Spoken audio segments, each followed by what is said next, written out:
사랑하는 울산미세 교회 여러분, 참으로 반갑습니다. 오늘부터 다시 우리 성경 통독이 다시 시작됩니다. 그래서 에스겔서부터 같이 말씀을 읽으면서 또 그리스도를 같이 찾아내는 그런 이제 말씀 훈련을 같이 하고자 합니다. 그리고 또 주일에는 또 여러 가지 질문을 통해서 그리스도에 대한 답을 또 적용할 수 있는 그런 시간을 가지려고 합니다.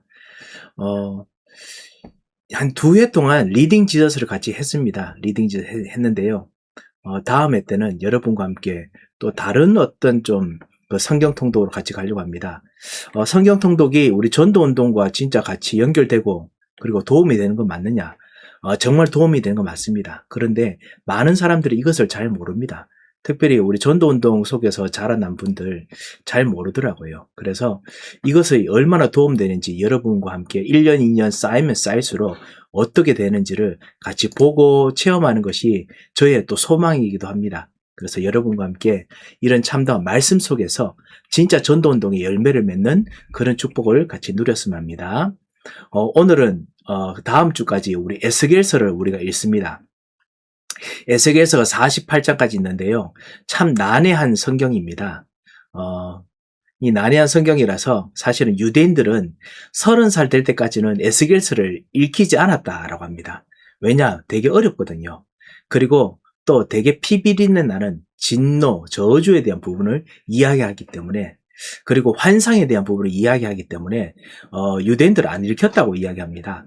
하지만 우리는 그렇지 않습니다. 그리스도의 영, 성령께서 우리의 교사이시고 성령께서 말씀을 밝히 보여주시기 때문에 우리는 같이 말씀을 읽지요. 그래서 에스겔서 통해서 그 안에 있는 그리스도를 어떻게 볼 것인지 오늘 이 전체 교재의 한 반 정도를 같이 한번 좀 보고자 합니다. 한번 기도하겠습니다. 살아계신 하나님 아버지 은혜를 감사드립니다. 오늘 그리스도를 발견하고 누릴 수 있는 시간을 주셔서 감사합니다.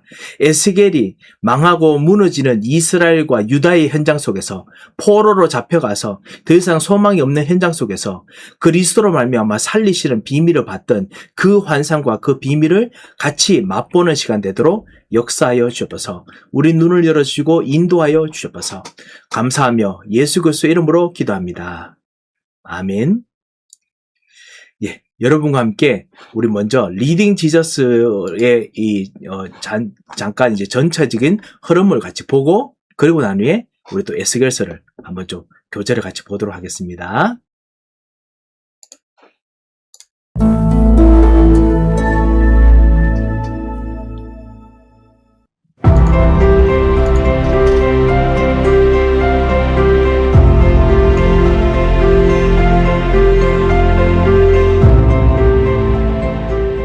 이번 영상은 리딩 지저스 4권의 세 번째 수업으로 에스겔서에 기록된 여러 환상들이 의미하는 바가 무엇인지 살펴보고 그 환상들과 예수 그리스도가 어떻게 연결되는지 함께 알아보겠습니다.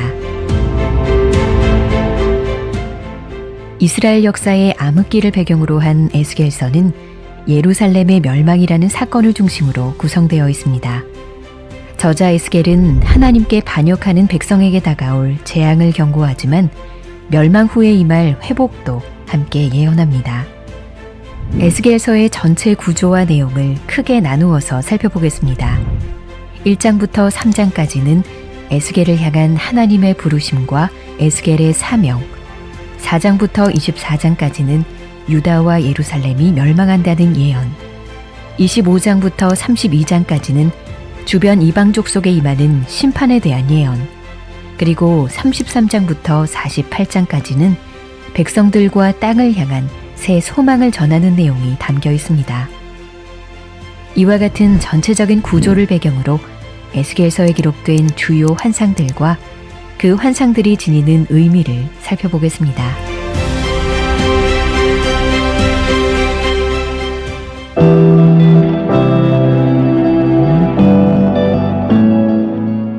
에스겔서도 다른 선지서들처럼 한 인물이 선지자로 부름받는 장면으로 시작합니다. 에스겔은 바벨론에 잡혀간 백성들과 함께 그발 강가에 지내던 중 하나님의 부르심을 받습니다. 이스라엘 백성이 본래 살던 땅이 아닌 추방되어 잡혀온 바벨론 땅에 하나님의 말씀이 임했다는 사실은 눈여겨볼 부분입니다. 당시 사람들은 신들의 영향력이 땅과 밀접하게 연결되어 있다고 생각했습니다. 살던 땅을 떠난다는 것은 그 땅을 다스리는 신의 영향력에서 벗어난다는 것을 의미했죠. 그러나 하나님의 말씀이 바벨론에 있는 에스겔에게 임했다는 사실은 하나님께서 장소에 제한 없이 어디에나 계신다는 것을 알려주는 것이었습니다. 에스겔은 부르심을 받는 환상 중에 하나님의 영광을 봅니다. 환상 속에서 하나님은 폭풍과 큰 구름, 불과 번개 가운데 임하십니다. 이 환상에서 나타나는 이미지들은 창세기를 연상케 합니다. 폭풍은 창조 때 하나님의 영이 수면 위를 운행하신 것과 노아 홍수 때 물을 말리기 위해 보내신 바람을 상기시키고, 생물의 머리 위에 있는 궁창은 창조 때에 나타난 궁창과 연결됩니다. 하나님의 광채가 비 오는 날 구름 사이에 나타난 무지개 같다는 것도 노아 홍수가 끝난 후의 장면을 연상시키죠. 이렇듯 창세기에 나타난 이미지들은 에스겔서의 원독자들로 하여금 자신들의 상황을 창세기에 빗대어 바라보게 했을 것입니다. 에덴 동산에서 쫓겨났던 아담과 하와 이야기, 홍수 심판 이후 회복을 기다렸던 노아 이야기가 포로로 있었던 이들에게는 결코 멀지 않게 느껴졌을 것입니다. 폭풍이 밀려오지만 그 가운데 무지개와 같은 하나님의 영광이 비치고 있다는 사실은 흑암 중에서도 한 줄기 소망의 빛이 있음을 보여줍니다. 예루살렘에 폭풍 같은 심판이 임하지만 하나님께서는 그분의 백성들을 다시 회복시키실 것입니다. 에스겔이 부르심을 받는 가운데 보았던 환상은 앞으로 하나님께서 행하실 일들에 대한 밑그림과 같은 것이었습니다.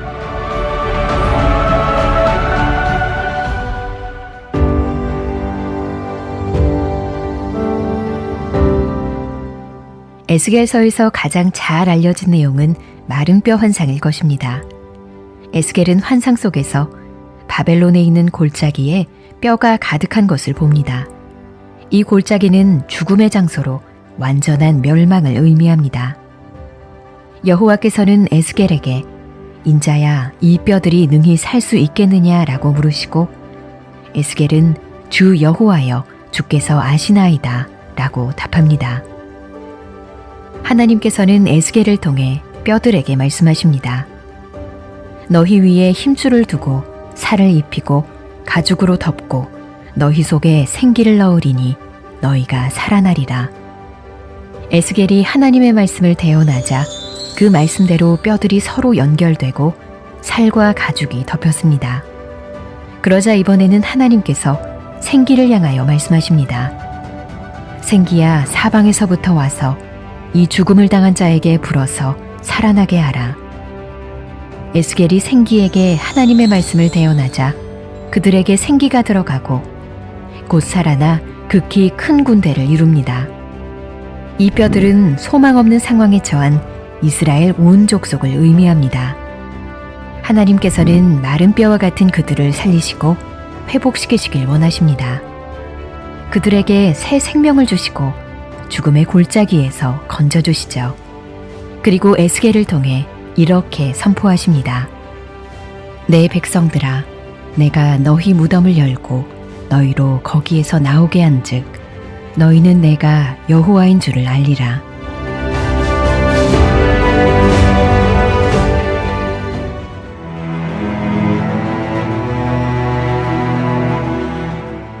에스겔 38장과 39장에는 이스라엘의 최후의 대적을 상징하는 마곡 땅의 왕 곡을 하나님께서 그의 도구로 사용하시는 내용이 나옵니다. 하나님께서는 에스겔을 통해 곡에게 말씀하시기를 그가 이끄는 동맹국들과 함께 무장해서 이스라엘을 치라고 명령하십니다. 이스라엘을 대적하여 공격해오는 곡의 군대와 그의 연합군은 마치 구름이 땅을 덮음 같이 큰 무리로 묘사되죠. 여기서 공격의 대상으로 지목된 이스라엘은 아주 평안한 모습으로 묘사됩니다.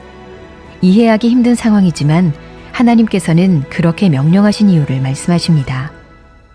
고가 끝날에 내가 너를 이끌어다가 내 땅을 치게 하리니 이는 내가 너로 말미암아 이방 사람의 눈앞에서 내 거룩함을 나타내어 그들이 다 나를 알게 하려 함이라.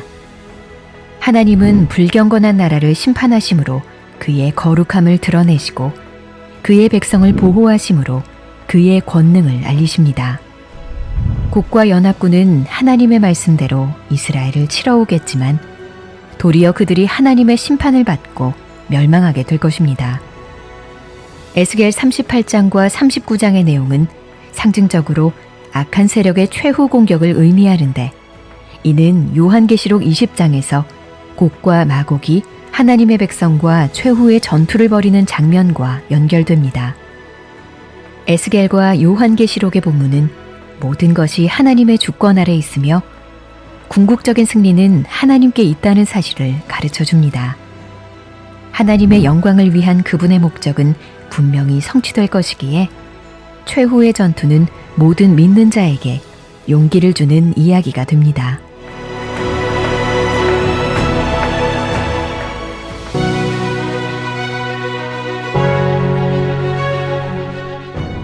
에스겔 40장부터 기록된 새 성전에 관한 내용들은 새 하늘과 새 땅의 새로운 질서를 보여줍니다.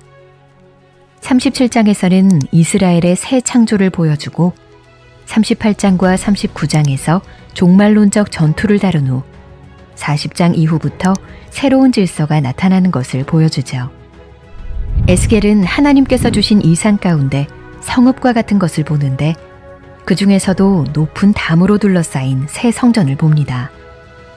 안과 밖을 구분하는 담은 거룩한 성전과 성전 외부의 부정한 것 사이에 경계가 되는데 에스겔의 환상 속에서 이 담이 아주 높았다는 것은 성전이 부정함으로부터 완전히 차단되었다는 것을 의미합니다. 그 후에 에스겔은 하나님의 영광이 성전으로 들어와 성전을 가득 채우는 광경을 보고 하나님의 거룩하심과 위엄 앞에 얼굴을 땅에 대고 엎드립니다. 또한 에스겔은 성소 문지방에서 흘러나온 물이 번제단의 남쪽으로 흘러나가고 성전 밖으로까지 흘러가는 것을 봅니다. 문지방 밑으로 스며나오는 미약한 물은 곧 사람이 능히 건널 수 없는 깊은 강을 이룹니다. 이 강은 신선한 생수의 근원일 뿐 아니라 죽은 것을 살리는 생명의 강이기도 합니다. 이 생명수를 통해 새롭게 회복된 땅은 이스라엘의 각 지파에게 다시 분배됩니다. 이처럼 에스겔서는 하나님의 백성과 땅을 향한 회복의 소망을 전합니다. 하지만 에스겔이 보았던 환상들의 궁극적 성취는 장차 오실 이를 통해서 이루어질 것입니다.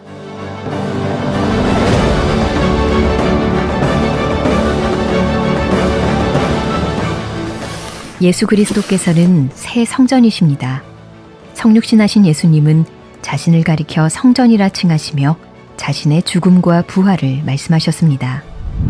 에스겔이 보았던 성전이 부정한 백성들 가운데 있으면서도 부정해지지 않았듯 예수님께서도 죄로 가득한 세상에 계셨지만 부정해지지 않으시고 오히려 정결함을 전파하셨습니다. 어둠 가운데 빛이 되신 것이지요. 예수님께서는 또한 에스겔이 보았던 바로 그 생수의 강이십니다. 누구든지 목마르거든 내게로 와서 마시라. 나를 믿는 자는 성경의 이름과 같이 그 배에서 생수의 강이 흘러나오리라. 성전에서 나온 물이 죽은 땅에 생명을 불어넣은 것처럼 예수님께서 주시는 생수를 마시는 자들은 새 생명을 경험하게 될 것입니다.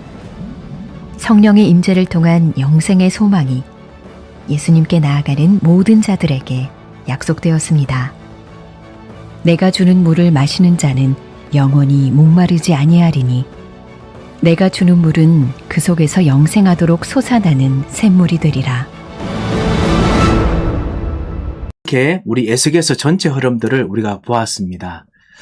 에스겔이 사실은 이 유대인들이 30세 넘도록 안 읽히게 했던 이유가 뭐냐면은 예수 그리스도 통해서 이 모든 이 에스겔의 내용이 성취되는데요. 이들은 예수 그리스도라는 이 메시아가 아직까지 오시지 않았다라고 생각하기 때문에 그렇기 때문에 사실은 그거 읽으면 그리스도 알게 되거든요. 그리고 또 그리스도를 부인하기 때문에 모든 게 막 그냥 혼동되고 어렵습니다. 그래서 못했습니다. 그리고 또 하나가 뭐냐면 에스겔서는 구약의 요한계시록입니다. 그래서 구약에서 진짜 예수 그리스도 통해서 성취될 모든 하나님 나라의 비전과 종말을 다 설명하거든요. 그런데 그것을 모르기 때문에 이 그리스도 모르지요. 그리스도께서 가져오시는 하나님 나라도 모르니까 에스겔서는 난해한 성경일 뿐입니다. 하지만은 우리는 예수 그리스도께서 우리에게 오셔서 이 무식하고 모르는 우리들에게 무지를 깨뜨리고 하나님을 알게 하시고 하나님 나라를 알게 하시고 또 하나님 나라로 말미암아 이 땅이 하나님 나라로 만들어가는 정도가 아니고 앞으로 진짜 하나님 나라가 일어날 것을 성령으로 가르치시기 때문에 우리는 에스겔서를 읽을 때마다 그리스도와 하나님 나라, 종말의 하나님 나라를 더더욱 영적으로 눈이 열려서 밝히 알게 됩니다. 그래서 에스겔서는 우리들에게 참 이 복음의 말씀입니다. 자, 그런 면에서 오늘 이번 주와 다음 주 동안 우리가 에스겔서를 읽는데요. 특별히 이번 주는 에스겔서 우리 이 강의의 1강, 2강 그리고 시간이 된다면 3강까지 한번 읽어보도록 하겠습니다. 자, 첫 번째입니다. 레슨 1, 1강, 예루살렘이 무너졌다는 소식, 즉 에스겔서의 시대의 배경과 구조를 다시 한번 좀 더 깊이 들어가 보도록 하겠습니다. 에스겔 시대가 어떤 시대냐? 여호와김부터 시작해서 1차 포로, 2차 포로, 3차 포로가 여호와김 때 막 일어났습니다. 가장 혼돈과 어려움 때입니다. 그리고 요아긴 때도 잠깐 괜찮았다가 다시 한번 지금 이제 본격적으로 나라가 무너지기 바로 직전입니다. 그때 시드기야 왕, 마따니아라고 불렀던 시드기야 왕 때부터 에스겔이 사역이 시작됩니다. 그리고 그때부터 시작해서 바벨론 포로되는 그 시기까지가 에스겔이 예언하며 사역했던 때입니다. 완전히 무너졌을 때지요. 자, 그래서 에스겔은 앞서 본 이사야, 예레미야와 마찬가지로 남유다의 선지자였습니다. 이사야는 북이스라엘 멸망 즈음에, 예레미야는 남유다 멸망 때에, 그리고 에스겔은 예레미야와 비슷한 시기를 살아가면서 시드기야 왕 때부터 활동했던 선지자입니다. 에스겔서는 예루살렘의 멸망이라는 핵심 사건을 놓고 이스라엘의 암흑기를 배경으로 구성된 책이며 하나님을 그 반역한 백성이 맞이할 재앙을 경고하고 멸망 후에 임할 회복을 전합니다. 딱 요한계시록이죠. 우리의 요한계시록과 똑같습니다. 예레미야서의 시대 배경은 에스겔서보다는 좀 더 이른 기원전 7세기입니다. 그래서 패권이 아수르에서 바벨론 넘어가던 나라가 왜 바뀌냐 이런 시기였는데요. 기원전 627년에 마지막 황제 오스납발이 죽고 나서 아수르는 바벨론의 느부갓네살 장군에게 점령당합니다. 그래서 느부갓네살의 바벨론이 막 커지지요. 그리고 나서 15년 후에 이 아수르가 완전히 패망합니다. 한편 유다 왕국에서는 선한 왕 요시야가 성전에서 발견한 율법책에 따라서 다시 유월절을 회복하고 그 다음에 이 새 절기를 회복하는 일들이 개혁이 기원전 609년 무기또에서 생겼는데요. 그런데 609년 무기또에서 전쟁하면서 요시야 왕이 죽게 되고 끝이 납니다. 그로 인해서 유다 왕국은 잠시 애굽의 종속국이 되었다가 기원전 605년부터 바벨론의 종속국이 됩니다. 바로 그때 유대인들이 1차로 바벨론의 포로로 끌려가는데 그 무리 중에 에스겔과 다니엘도 있었습니다. 그래서 에스겔이 끌려간 포로에 있는 사람이었고 그리고 포로 전에 있었던 나라 상황에서 하나님 말씀 받은 사람이죠. 그래서 에스겔서는 1차로 바벨론의 포로로 잡혀간 이스라엘 백성에게 예루살렘의 멸망이 다가오 있다라고 알리는 예언의 말씀입니다. 하나도 행복한 말씀 아닙니다. 하지만 문제에 정확한 것을 가르쳐야 됩니다. 마치 우리가 전도 현장에서 지금 정신 문제 오고 있습니다. 재앙 문제 오고 있습니다. 라고 말하는 것과 똑같습니다.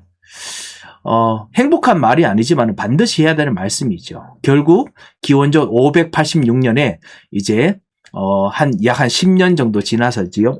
9년 정도 지나서지요.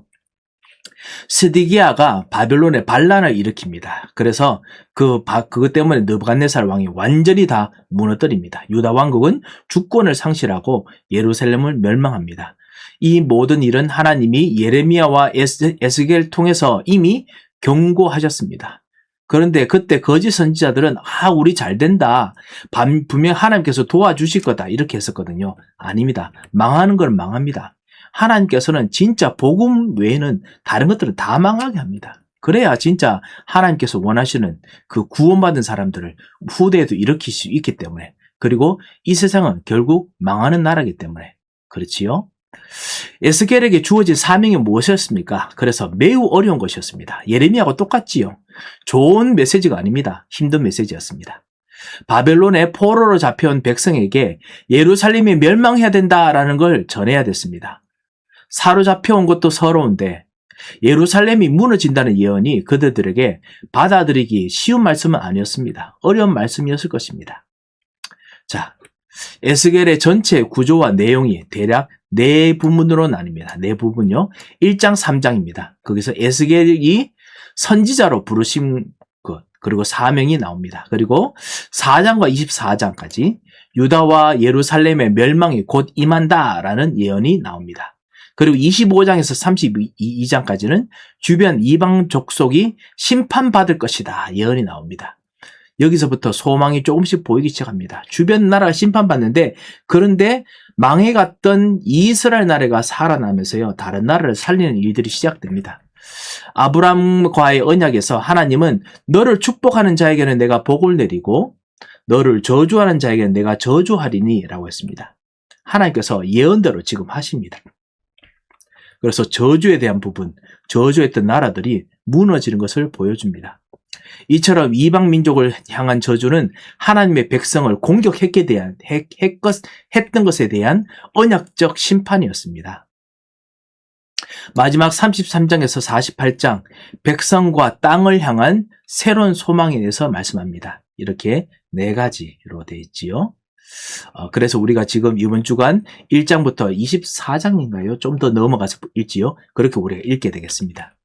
자, 그래서 에스겔서 전체 구조의 전환점, 또 중추, 가장 기둥이 되는 지점이요, 24장입니다. 에스겔서 24장. 24장에서는 에스겔과 함께 바벨론의 포로로 잡혀있던 백성에게 예루살렘이 멸망한다는 참담한 소식이 전해집니다. 24장 전까지도 에스겔서의 메시지는 소망의 내용을 약간 포함하고 있지만은, 그럼에도 불구하고 심판에 관한 내용이었습니다. 하지만 24장 이후부터는 이제는 완전히 망했다. 그렇지만 이제부터 진짜 소망에 관한 내용을 전하면서 현실에 안주하지 말라. 문제와 어려움에 그냥 머물러 있지 말라는 메시지를 전합니다. 왜냐? 새 일을 해야 되기 때문에, 새로운 전도 운동을 해야 되기 때문에 그렇습니다. 그래서 우리가 이런 환상을 통한 부분들을 중심으로 우리가 한번 좀 보도록 하겠습니다. 에스겔의 주요 환상들입니다. 첫 번째 1장에서 3장 첫 번째 파트지요. 거기도 환상이 나옵니다. 다른 선지자처럼 에스겔서도 에스겔이 선지자로 사명받는 구체적인 장면이 나옵니다. 그래서 에스겔서 1장 1절에 3절, 에스겔 선지자가 사로잡혀간 백성들과 함께 머물며 바벨론 그발 강가에서 사역하는 모습을 보여줍니다. 이로써 추방된 하나님 백성에게도 그분의 말씀이 임했다라는 사실을 알 수 있습니다. 추방되어도 선택한 사람들은 남은 자, 남겨질 자, 흩어진 자, 그 다음에 진짜 뿌려진 자라도 하나님의 말씀이 임합니다. 당시 고대 근동의 신들은 땅과 그 땅의 사람들과 밀접하게 연결됐습니다. 그렇기 때문에 사실은 축복된 하나님의 땅에서 벗어났잖아요. 그럼 버림받은 거거든요. 예루살렘과 그 다음에 유다 땅이 축복의 땅인데요. 이 가나안 땅, 그 땅인데 거기서 벗어났으면 이제는 축복 못 받는 것인데, 하나님께서는 아니다. 나는 온 땅의 하나님이다. 그래서 그 잡혀나간 바벨론의 그발 강가, 포로의 땅에서도 하나님의 말씀이 임하십니다. 이런 면에서 에스겔의 사역은 매우 독특하고 중요했습니다. 완전히 전환점입니다. 이게 되게 레볼루셔너리 하지요. 개혁적입니다. 예레미야서도 추방당한 백성에게 임한 하나님의 말씀이긴 했습니다만, 예레미야는 이스라엘 땅에 남아있으면서 말씀을 전했습니다. 나름대로 축복의 땅이 있었거든요. 반면 에스겔서는 완전히 남은 자, 흩어진 자, 그런데 이방 땅에 함께 사로잡혀간 선지자입니다만 거기서 이방 땅에서 여호와의 말씀이 백성에게 임하는 걸 보여줍니다. 이방 땅. 그래서요, 에스겔의 환상이 중요한 것이 뭐냐? 나는 온 땅의 하나님이다. 창조의 하나님이다. 이 메시지가 있습니다. 그래서 환상에 대한 부분 더 보겠습니다. 에스겔은 하늘이 열리는 환상 속에서 영화로운 하나님의 영광을 보는데 이는 이스라엘 환상과는 사뭇 대조적입니다. 이사야는 그 위험이 가득한 환상이 그 되게 정적인 부분입니다. 그래서 이 여호와의 전에서 하나님의 위험이 가득했죠. 그런데 에스겔이 본 환상은 매우 동적입니다. 움직이시는 하나님, 일하시는 하나님입니다. 이사야는 성전에 앉아 계신 여호와 보았지만요. 에스겔은 바벨론에 사로잡혀서 거기서 막 개혁의 역사를 일으키시는 폭풍으로 임하시는 여호와를 봅니다. 분명히 거기서 끝나야 되는데 저 이방 땅에서 막 그냥 폭풍으로 지금 역사를 하고 있습니다. 이게 바로 하나님의 구원입니다. 그래서 사실은 우리 미국 땅에 있는 여러분들, 우리들이 이 한국까지 살릴 전도운동, 렘넌트 운동 나는 한다고 저는 확실히 믿습니다. 그래서 우리 본부나 여러 참 전도운동 열심히 하면 많은 걸 깨닫습니다만 궁극적으로 성취는 흩어진 자들, 여러분 같은 사람들 통해서 폭발적인 역사를 일으키실 것이라고 정말 보여집니다. 자, 한번 보십시오. 에스겔서 1장 4절에서 5절입니다. 내가 보니 북쪽에서, 우리 같이 한번 읽을까요? 내가 보니 북쪽에서 폭풍과 큰 구름이 오는데 그 속에서 불이 번쩍번쩍하여 빛이 그 사방에 비치며 그 불 가운데 단쇠 같은 것이 나타나 보이고 그 속에서 네 생물의 형상이 나타나는데 그들의 모양이 이러하니 그들에게 사람의 형상이 있더라. 막 그냥 되게 움직이는 동적인 이미지가 보이지요. 이처럼 에스겔서는 하나님이 예루살렘 성전에 갇혀 계시지 않고 살아서 역사하고 움직이시며 어디에나 계시는 부임을 우리가 볼 수 있습니다. 곧 무너질 예루살렘 성전을 생각할 때 이게 좋은 징조만은 아닙니다. 하지만 이 환상은 두 가지 중요한 이미지, 첫 번째는 역동적인 이미지와 두 번째 심판의 이미지를 보여줍니다. 어떻게 보면요, 무서운 것처럼 보이지만 당연히 약속대로, 언약대로 하나님께서 기다리시다가 반드시 그거를 실행하시는 분이다라는 것을 알 수 있습니다. 심판이라도. 그러면 축복과 소망도 반드시 하나님께서 실천하시고 실행하시겠죠. 이런 것을 보여줄 수 있습니다. 여호와가 폭풍을 타고 불과 번개에 둘러싸이신 용사의 모습, 사람의 형상들이 있더라라고 했지요. 사람의 형상. 이 여호와께서 이 사람의 형상으로, 원래 하나님의 형상이니까요. 이것으로 실제로 둘러싸인 용사의 모습입니다. 모습 오시는데 여호와의 병거를 타고 오는 폭풍은, 몰고 오는 폭풍은 유다 왕국의 원수들이 늘 거했던 북쪽에서 내려옵니다. 아수르도 북쪽이요, 바벨론도 북쪽입니다. 북쪽에서 내려옵니다. 즉 하나님의 용사가 하나님의 백성을 심판하러 오시는 것입니다. 그 이미지가 나타나 보이지요. 즉 미국 서부 영화의 한 장면처럼 원주민들이 주인공이 탄 마차 주변을 빙빙 돌며 화살을 쏘고 있을 때 저 멀리 나팔 소리가 들리는데 기병대가 막 달려오는 것입니다. 그들이 자기 편이 아니라 오히려 원주민들 편임을 깨닫는 격입니다.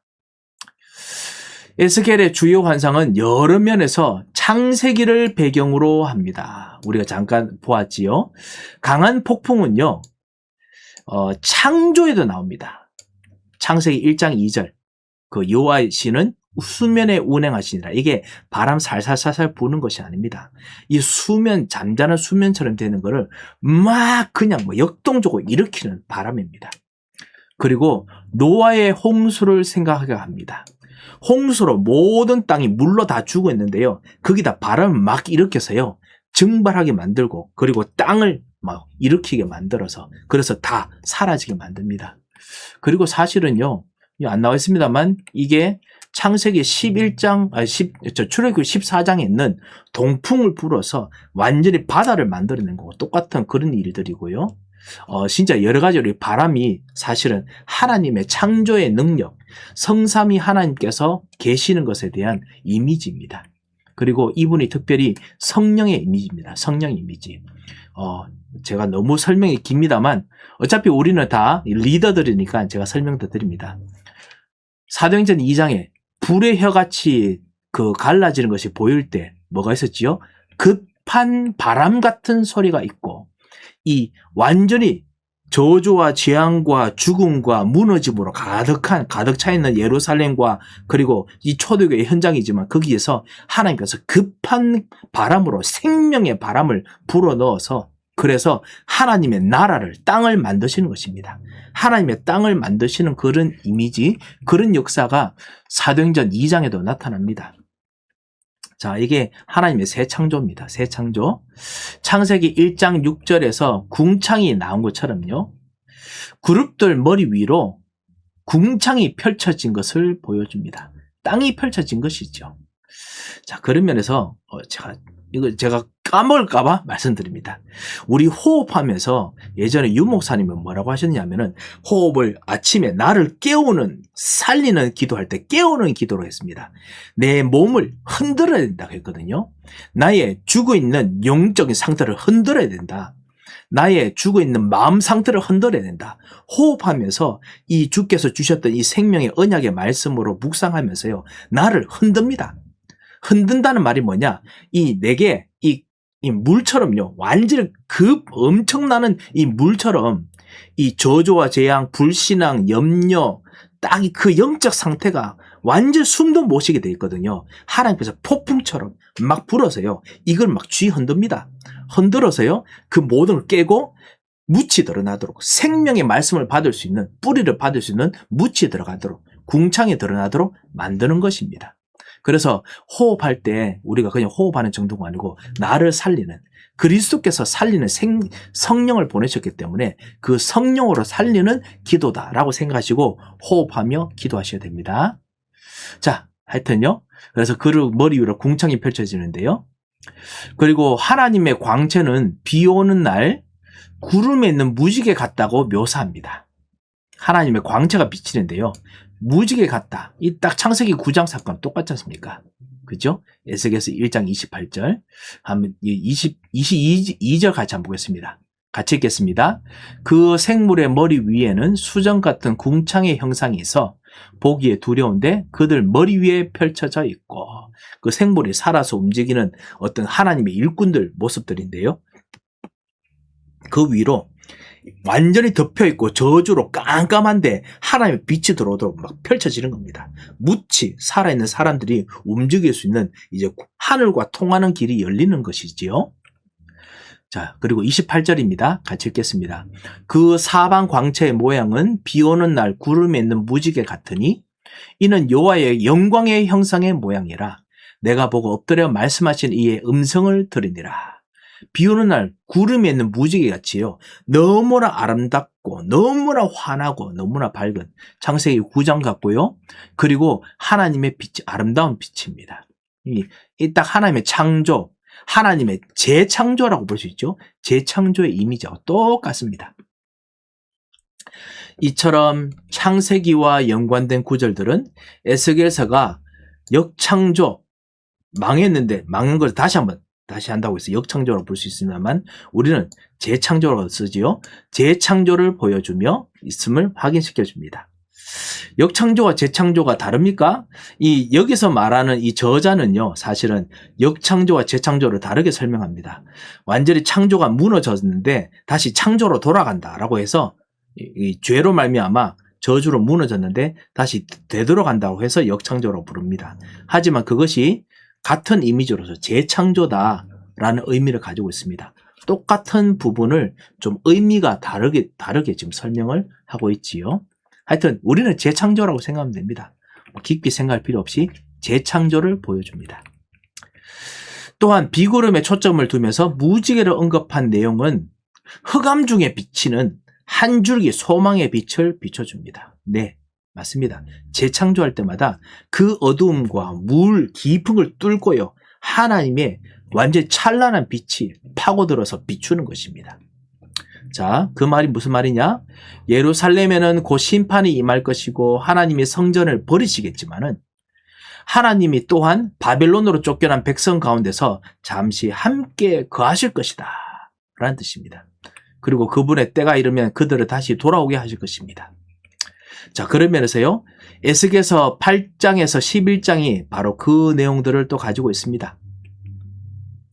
먼저 에스겔서 8장에서는요, 순차적으로 이어지는 4단계를 자세히 보여줍니다.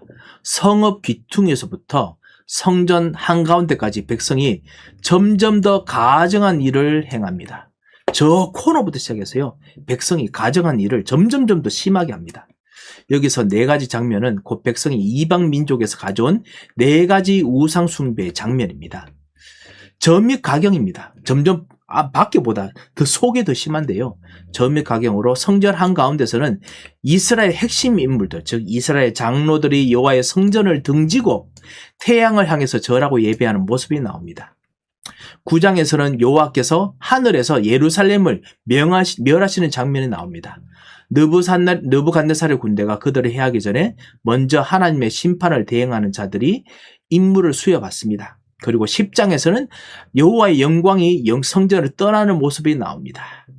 그래서 다 망했다라고 하거든요.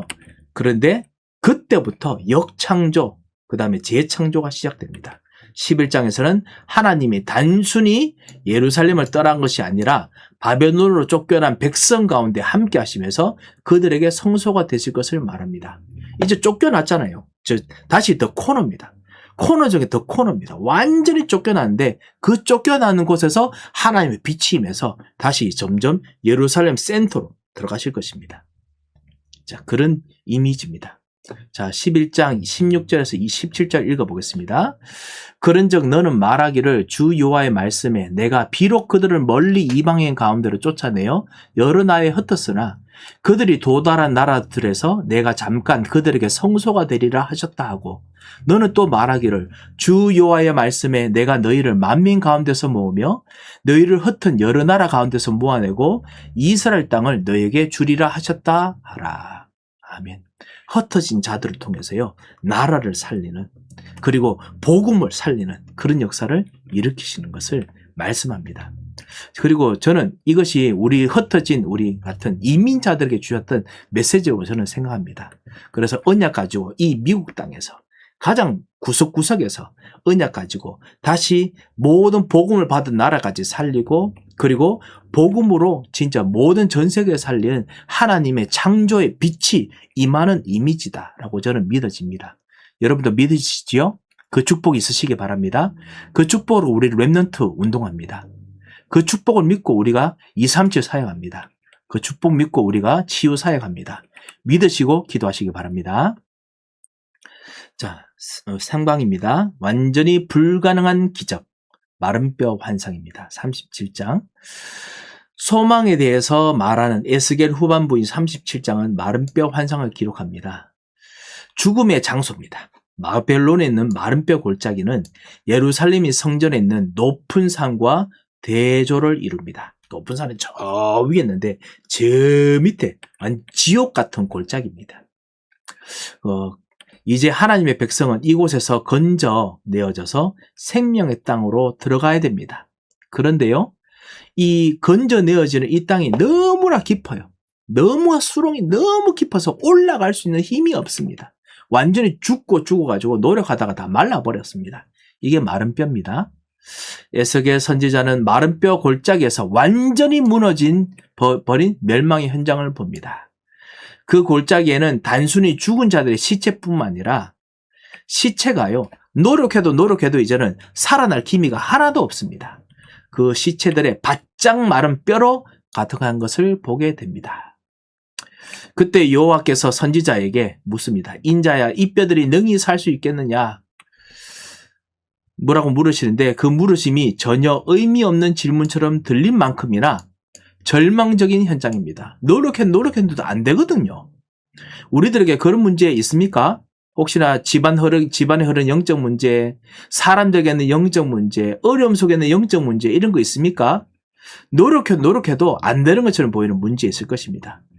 하나님의 백성은 그들의 죄로 인하여 원죄 문제로 인해서 완전히 산산조각이 났고요. 마른 뼈들에게는 생기도 없으며 더 이상 이어갈 이야기도 없어 보입니다. 하지만 선지자는 모든 것을 다스리시는 하나님의 권능과 은혜를 인정하면서 이렇게 대답합니다. 우리도 이렇게 해야 됩니다. 모든 것을 다스리는 하나님의 권능과 은혜를 인정해야 됩니다. 그래서 대답하시기 바랍니다. 주 여호와여 주께서 아시나이다.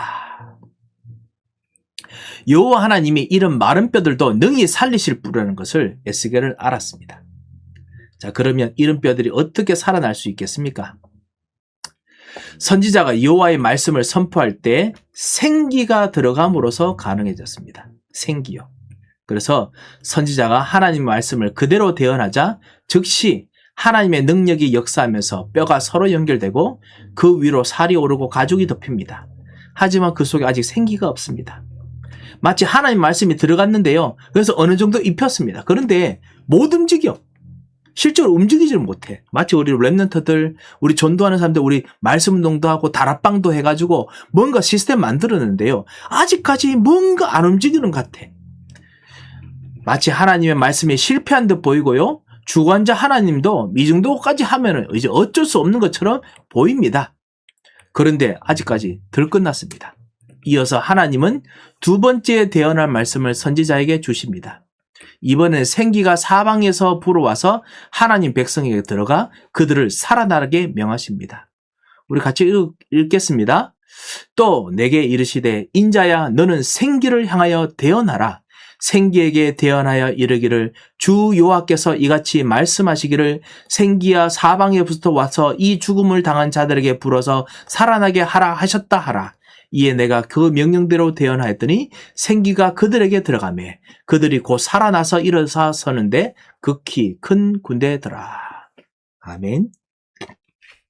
여기서 생기는 다시금 생명을 불어넣는 능력을 주고 에스겔은요 그 능력이 임하는 통로, 메시지 통로가 됩니다. 여러분이 바로 이런 사람입니다. 생명의 능력이 임하는 통로입니다. 당신은 생명의 능력이 임하는 통로입니다. 그는 이미 사역을 시작하면서 생기가 들어오는 경험을 했습니다. 2장에 보면 나오거든요. 에스겔은 하나님의 놀라운 위엄을 2번이나 보고 나서 죽은 자처럼 엎드려졌습니다. 완전히 숨도 못 쉬고요.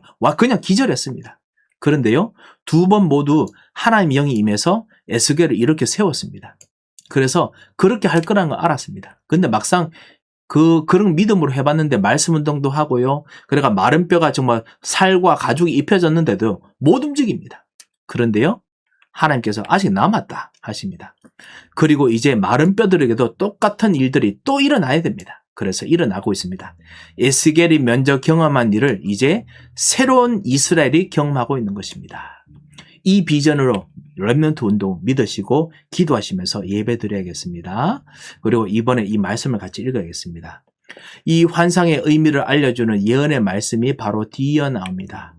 이 뼈들은 이스라엘 온 족속이라 했습니다. 그리고 그들은 이미 이제 자신들이 처한 상황의 심각성을 인정합니다. 그들에게 소망이 없었고 그들은 생명의 근원 대신 하나님의 임재에서 끊어졌다라고 느꼈습니다. 그렇지만 하나님은 스스로 죽은 자다로 느끼는 그들의 생각에 조금도 반박하지 않으시고 너 안 죽었다라고 안 하시고요. 그래 너는 죽었다라고 하십니다. 그러면서 오히려 그들이 죽은 자라는 사실을 더 확실하게 확인해 주시면서요. 미래의 소망이 있다고 확정하십니다. 예. 그래서요. 우리의 미래의 소망은 우리가 아직까지 안 죽고 살아남았다 이게 아닙니다. 우리는 다 죽는다 이라는 겁니다. 우리는 다 망한다 라는 것입니다. 그렇지만 우리의 소망이 확실한 이유는 살리시는 하나님, 미래의 소망이 확실한 이유는 그들이 성전을 다시 지으려고 노력했기 때문이 아니라 살리시는 하나님이 그들을 구원하시고 성전을 다시 짓겠다고 하셨습니다. 하나님 나라를 다시 짓겠다는 뜻이죠. 성전이요. 그런 메시지 때문입니다. 자, 우리가 이런 걸로 우리 같이 말씀을 같이 보겠습니다. 37장까지 읽지는 않습니다만요. 우리가 2장에 있는 메시지를 통해서 아직 37장에 있는 이야기가 일어날 거라는 것을 우리가 알 수 있지요. 그래서 그런 비전으로 우리가 같이 읽어야겠습니다. 자, 그런 면에서요, 우리 질문 부분들을 같이 보겠습니다. 이번 주에는 사실은 질문보다는 먼저 이거를 같이 읽었으면 합니다. 같이 우리 그리스도 중심으로 있는 에스겔 같이 좀 보았으면 합니다. 그게 뭐냐면은 2장을 좀 읽었을 때 살리시는 부분, 이런 부분 통해서 이분이 누구냐, 이 일들의 이미지가 뭐를 의미하느냐, 바로 예수 그리스도다. 이 예수 그리스도가 지금 말씀을 우리들에게 지금 역사하고 계시고 이분이 우리 주인이지 않으시냐, 이거를 같이 한번 좀 발견하는 포럼이 있었으면 합니다. 자, 한번 읽어보겠습니다.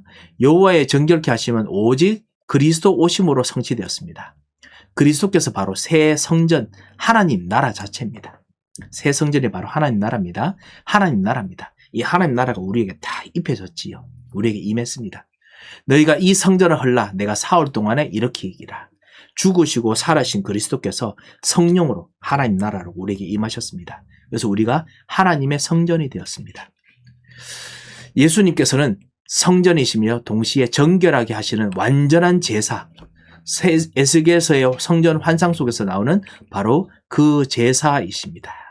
예수님 바로 제사이십니다. 그래서 레위기서를 우리가 이번에 훈련 속에서 미션을 훈련해서 하게 되는데요. 레위기서의 모든 일은 사실은 예수께서 뭐를 하시느냐라는 부분입니다. 제사이십니다. 에스겔서에서 성전의 백성 한가운데 있으면서도 백성으로 인해서 부정해지지 않았듯이 인자이신 예수 그리스도께서도 죄로 가득한 세상 가운데 거하시면서도요, 부정해지지 않으십니다. 그래서 여러분과 같이 계십니다. 우리 현장에서 죄와 저주가 가득한 현장 속에 막 둘러싸여 있잖아요. 그래서 우리가 막 그냥 연약한 부분이 옵니다. 불신앙 옵니다. 낙심 옵니다. 무너집니다.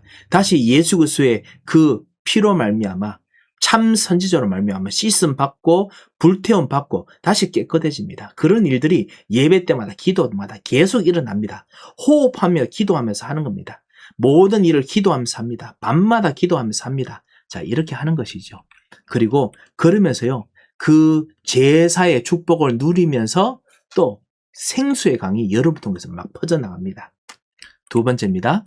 예수님은 에스겔서에 나오는 바로 그 생수의 강이십니다. 그분은 우물가에서 사마리아 여인을 만나셨을 때 내가 주는 물은 그 속에서 영생하도록 솟아나는 샘물이 되리라 라고 하셨습니다. 그래서 초막절, 명절 마지막 날에 초막절이 뭐죠? 이 바로 추수감사절입니다. 모든 걸 완성시키는 그 마지막 날에 대한 부분, 그때 내가 바로 그 일을 할 것이다. 누구든지 목마르거든 내게로 와서 마시라. 나를 믿는 자는 그 배에서 생수의 강이 흘러나오리라. 그래서 하나님 나라를 누리고 있는 동안에 그래서 그것 통해서 생수의 강이 막 흘러나올 것이다. 지금 사는 동안에도 그 축복이 나타나고요. 그리고 우리가 떠나도요, 우리가 했던 이 말씀을 통해서 그 축복이 가문에, 그 다음에 우리 전도를 했던 렘넌트 운동에, 우리의 모든 지역 복음화에 막 나타나는 겁니다. 막 파고듭니다. 자, 이어서 요한은 예수님이 믿는 자들이 받을 성령이다라고 분명히 지적했습니다. 해석했지요. 그래서요, 믿는 자들이 받을 성령, 바로 예수님의 영, 이것이 바로 살리는 영입니다. 그래서 예수님이 바로 그 생수의 강입니다. 예수의 영이 내 안에 들어오셔가지고 나로 하여금 첫 번째 성전으로서 모든 것을 깨끗하게 하시면서 역사하십니다. 나를 바꾸십니다. 그리고 생수의 강이 성령으로 모든 현장에 역사하는 거죠. 우리는 읽어보고 시공간 초월의 축복이다. 그리고 뭐 237, 5천 종 살리는 역사다. 세 가지 뜰이다. 그 다음에 묵상시대다. 뭐 이렇게 우리가 막 표현합니다. 그런데 그 모든 비전들이 여기에 다 나오지요. 생수의 강. 자, 우리가 이런 에스겔서를 읽고 있습니다. 이 축복의 일들이 되시기 바랍니다. 문제를 한번 보겠습니다. 첫 번째입니다. 1번. 에스겔서의 전체 구조와 내용은 대략 4부분입니다. 그래서 대강 파악하시고 그리고 이제 같이 문제를 풀어주시면 되겠습니다. 첫 번째 뭐냐? 하나님의 심판과 심판이죠. 제가 답을 같이 부르심이네요. 부르심입니다. 부르심과 에스겔의 사명. 예. 그리고 두 번째 유다와 예루살렘의 멸망의 예언이죠. 멸망이죠. 그리고 세 번째 그 이방 족속에 임할 심판 예언입니까? 멸망 예언입니까? 심판이군요. 심판의 예언. 심판합니다. 왜냐? 축복하지 않은 저주한 죄들에게는 반드시 하나님께서 심판하시거든요. 그리고 백성과 땅을 향한 새로운 소망들이 나타났지요. 자, 1장의 부분을 한번 보았다면 뭘 볼 수 있겠습니까? 1절에 3절 에스겔 선지자가 사로잡혀간 백성과 함께 머물면서 바벨론 그발 강가였지요. 바벨론에 있는 잡혀갔던 그발 강가에서 사역하는 모습을 보여줍니다. 이로써 추방된 하나님의 백성에게도 그분의 임재 아니면 성령 뭐라고 되는지 보겠습니다. 말씀이 임했다는 사실을 알 수 있습니다. 바로 임재지요. 흩어진 곳에도 하나님의 말씀이 임합니다. 하나님의 임재가 임합니다. 그거 통해서 하나님의 역사가 안으로 계속 들어갈 것입니다. 코너를 살릴 것입니다. 이방 땅에 거하는 선지자를 통해서 그와 함께 사로잡혀간 백성에게 여호와의 말씀이 임했다라는 것을 볼 수 있습니다. 흩어진 자들이지만 거기에 말씀이 임합니다. 그래서 여러분과 우리가 이것 때문에 부르심 받았습니다. 3번입니다. 에스겔서 37장에서 하나님은 스스로 죽은 자라고 느끼는 그들의 생각에 조금 더 반박하지 아니하시고 오히려 그들이 죽은 자라는 사실을 더 확실하게 확인해 주시면서 미래에 소망이 있다고 확정해 주십니다. 미래에 소망이 확실한 이유는 그들이 다시 성전을 지으려고 노력했기 때문이 아니라 하나님이 그들을 우리 같이 한번 보겠습니다. 구원하시고 성전 하나님 나라를 다시 짓겠다고 작정하셨기 때문입니다. 네, 그래서 우리 여기까지 오늘 같이 보도록 하겠습니다. 여러분과 우리가 이 에스겔서 말씀을 통해서 요한계시록에 있는 일들이 장차 일어날 것이 아니라 지금 일어나고 있는 것을 같이 보시게 됐을 것입니다. 이 에스겔서도 벌써 그렇습니다. 요한계시록은 미래에 일어난 일이 아닙니다. 지금 하나님 나라에서 일어나고 있는 일이 지금 내게서 지금 일어나고 있는 부분입니다. 그래서 여러분과 함께 제가 갑자기 요한계시록 이야기를 하는 이유가 뭐냐? 미래의 소망이 지금 일어나고 있는 우리의 예배, 제사, 그리스도와 누리는 그 현장입니다. 그리고 지금 하나님께서 살리고 일으키시는 역사를 우리의 그 기도하는 속에서 하기 때문에 같이 모든 것을 살리는 기도를 이번 한 주간도 같이 하시는 축복의 시간 되시고요. 에스겔 통해서 모든 것을 확답을 얻으시는 시간 되시기 바랍니다. 시간이 잠시 남았는데 혹시나 질문 있으십니까? 네, 그러면 한번 기도하도록 하겠습니다. 살아계신 하나님 아버지 은혜를 감사를 드립니다. 우리를 살리시고 부르신 놀라운 은혜에 감사합니다. 오늘 예수 그리스도와 함께 완전한 답을 누리는 축복이 시작되게 역사하여 주셔서 에스겔 통해서 말씀의 비밀을 깊이 누리다가 현장 살리는 하나님의 역사와 동참하는 기도가 되게 하여 주셔서 감사하며 예수 그리스도 이름으로 기도합니다. 아멘.